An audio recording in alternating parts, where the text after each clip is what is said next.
কথায় আছে বাঙালরা কচু ঘেঁচু বনে বাদারে যা পায় তাই রান্না করে খায়। তাই এই রান্নাটা তোমাদের সাথে শেয়ার না করলে কেমন করে হয়?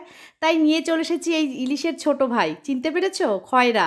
এই দিয়ে আজকে গাঠি কচু বা মুখী কচু যে যেটাই বলো সেই দিয়ে মাছের ঝোল রান্না করব।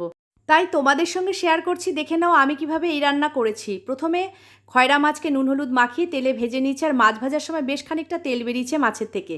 সেই তেলে গোটা জিরে ফোড়নে দিয়ে কেটে রাখা আলু লাল করে ভেজে নিয়ে এরপরে মুখী কচুগুলোকেও লাল লাল করে ভেজে নিয়েছি। তারপরে হলুদ গুঁড়ো, লঙ্কার গুঁড়ো, ধনে জিরের গুঁড়ো, স্বাদ মতন লবণ, বাটা আদা দিয়ে ভালো করে কষিয়ে নিচ্ছি।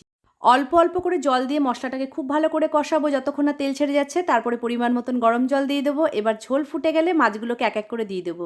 মিনিট পাঁচেক ঝোলটা ফুটতে দেবো, তারপরে কিন্তু বাটিতে নামিয়ে নেব।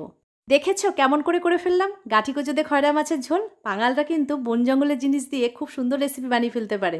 তোমরাও এই রেসিপিটা ট্রাই করো, ভালো লাগলে কমেন্টে জানাও, লাইক সাবস্ক্রাইব শেয়ার করো।